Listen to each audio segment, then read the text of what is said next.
में देखा, लेकिन हमेशा ये मैं मानता हूं कि जो मेरी ताकत है उस ताकत में हर एक बरबीघा का मत शामिल है। जब जब हमको महादेव इस प्रदेश में ताकत देते हैं तब तक बरबीघा हमको याद आता है। ना मेरी इस जगह की ना कोई अभिलाषा, राजनीतिक अभिलाषा है, ना मेरी कोई राजनीतिक इच्छा है इस विधानसभा से, लेकिन ये जरूर चाहते हैं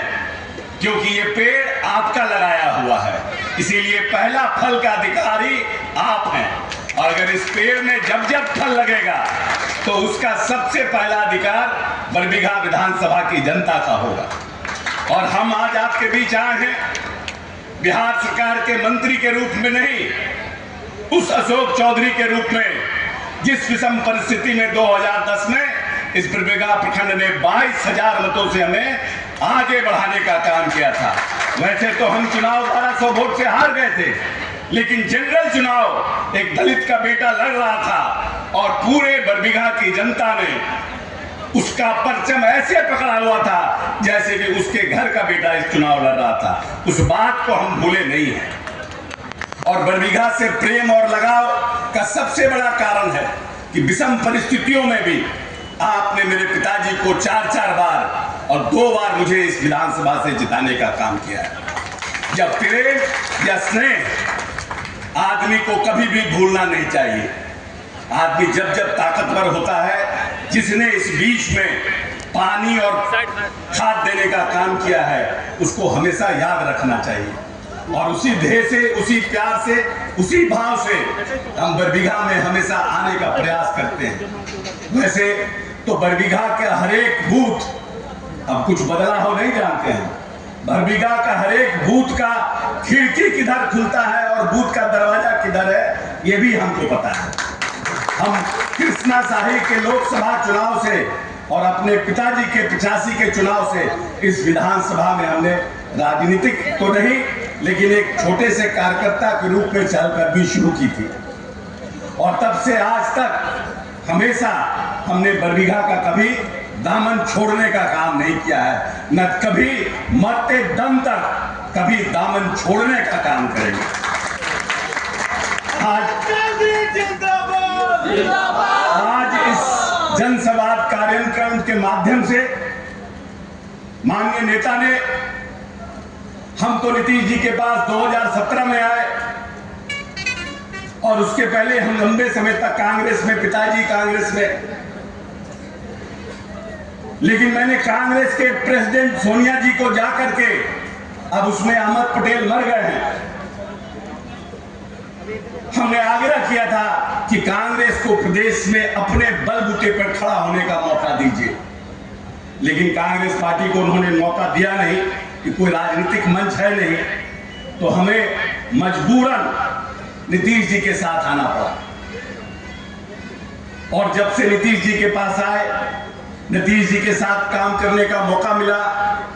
प्रदेश के शिक्षा मंत्री के रूप में, आईटी मंत्री के रूप में, सोशल वेलफेयर मंत्री के रूप में, अल्पसंख्यक कल्याण मंत्री के रूप में आपका प्यार और आशीर्वाद इतना रहा कि इस कम उम्र में हम 6 बार मंत्री परिषद का हमने शपथ लेने का काम किया। और आज इस विभाग में सबसे खूबसूरत बात यह है कि इस विभाग के हर एक योजना को पास करने का काम, एडमिनिस्ट्रेटिव सैंक्शन देने का काम उस विभाग का मंत्री करता है।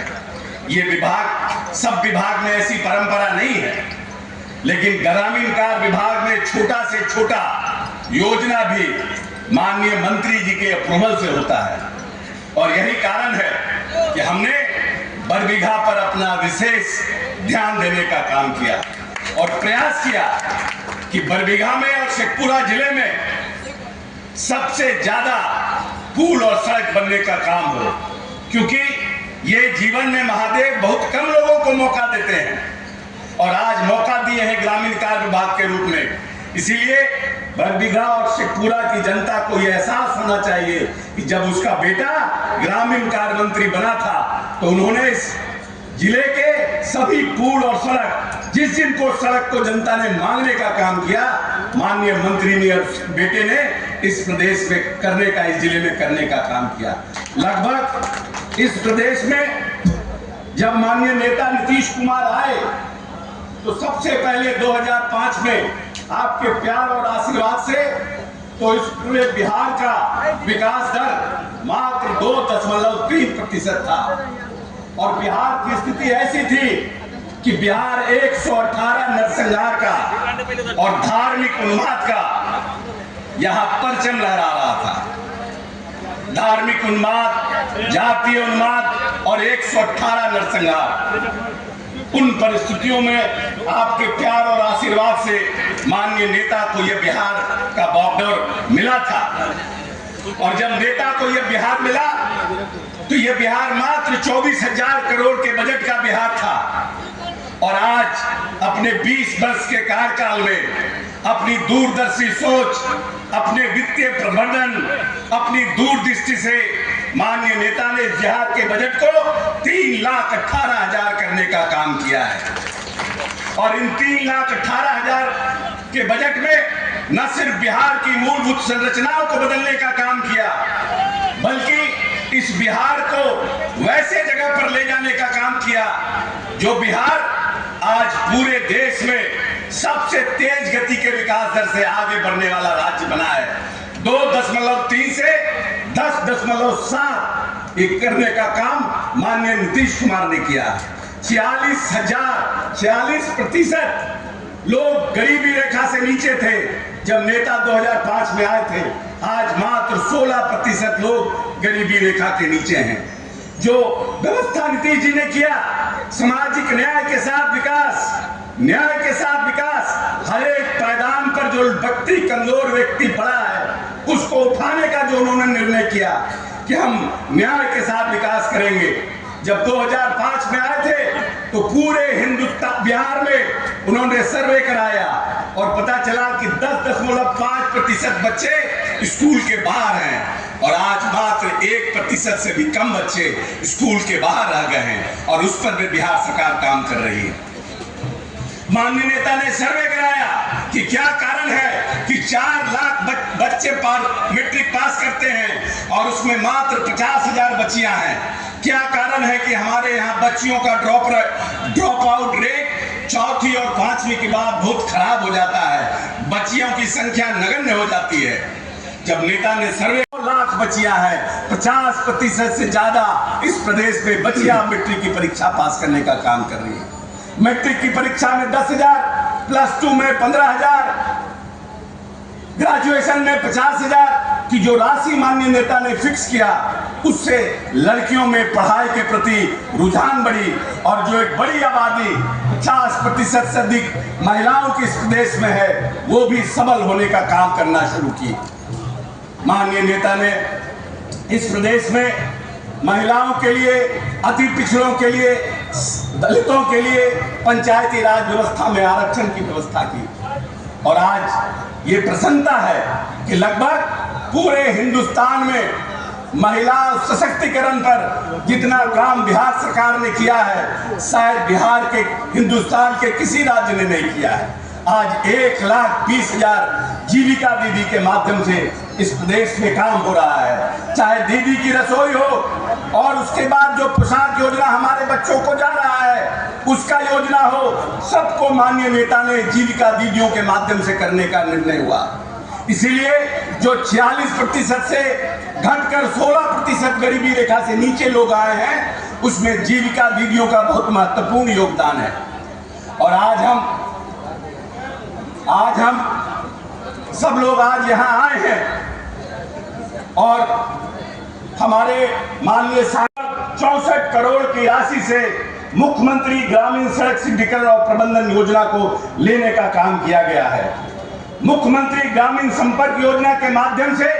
इस प्रदेश में लगभग इस जिले में 40 करोड़ की राशि दी गई है और मुख्यमंत्री सेतु योजना के माध्यम से लगभग 62.5 करोड़ की राशि दी गई है और सुलभ संपत्ता के माध्यम से 15.61 करोड़। इसका मतलब कुल 2,50,000 करोड़ के आसपास 250 करोड़ के आसपास की राशि इस वित्तीय वर्ष में चुनाव के पहले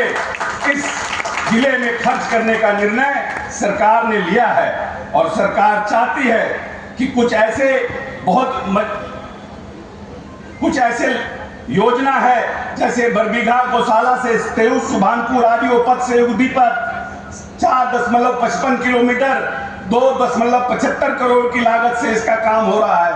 जयरामपुर मोड़ से जयरामपुर होते हुए अमाया पुल तक, जिसकी लंबाई 3.13 किलोमीटर है, प्राकृतिक राशि 1.70 करोड़ है।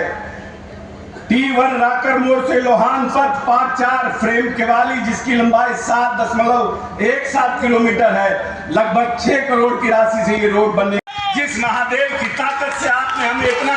ऊपर बैठाया है, उस महादेव की कृपा से, उस महादेव के आशीर्वाद से इस बरबीघा और शेखपुरा को आने वाले समय में और तरक्की के साथ देखना चाहते हैं और आगे बढ़ाना चाहते हैं। इससे ज्यादा का भी स्वागत है कि इसमें अगर राजनीतिक खून बह रहा है अशोक चौधरी के धमनियों में, वो बरबीघा का पोषित किया हुआ है। इसीलिए जिस बरबीघा के प्यार और स्नेह से जिस राजनीतिक खून मेरी बदन में घूम रहा है, उसके लिए अशोक चौधरी 24 घंटा और 12 मास पूरी मजबूती के साथ खड़ा रहेगा। हम नेता अगर हैं तो आपके प्यार और आशीर्वाद से हैं। आज अगर हिंदुस्तान में लोग अशोक चौधरी को पहचानता है तो कारण यह है कि आपने हम पर विश्वास किया। और आप आलोक पंडित वो बहुत बड़े आर्टिस्ट हैं और उन्हीं से हमने 4 मूर्ति बनवाया है। एक हमने सदेव बाबू का मूर्ति बनवाया है, एक हमने राम नरेश बाबू का मूर्ति बनवाया है जिसको मारला हाई स्कूल में लगवाना है, और एक भागवत बाबू का मंगाया है जिसको हम बिलाव के हाई स्कूल में लगाना चाहते हैं। और एक हमारे जो मेरूस के हम लोगों के मित्र थे, जिस समय घटना घटी थी और उसके बाद वो बीमारी के बाद मर गए थे, हमारे माननीय साथी में उसके नित्यानंद जी, उनकी मूर्ति बनवाए हैं क्योंकि उनके साथ भी हमारा गहरा लगाव था। और एक बार जब इन लोगों की मूर्ति लग जाएगी तब लोग भी उनको याद रखेंगे, उनके पुण्यतिथि में उनके जन्मदिन पर लोग आने जाने का काम करेंगे। और जब तक हम लोग राजनीतिक रूप से जीवित रहेंगे, हम लोग भी उनके पुण्यतिथि में आने का काम करेंगे, क्योंकि बरबीघा के सौहार्द को बनाने का काम में इन चारों की भूमिका बहुत अहम रही है। बरबीघा पूरे बिहार में जाति उन्माद हो रहा था, लेकिन बरबीघा में उसका एक धुआं तक नहीं आया था। ये इसका कारण ये था कि ये चारों महापुरुष जब तब जिंदा थे, इन्होंने इस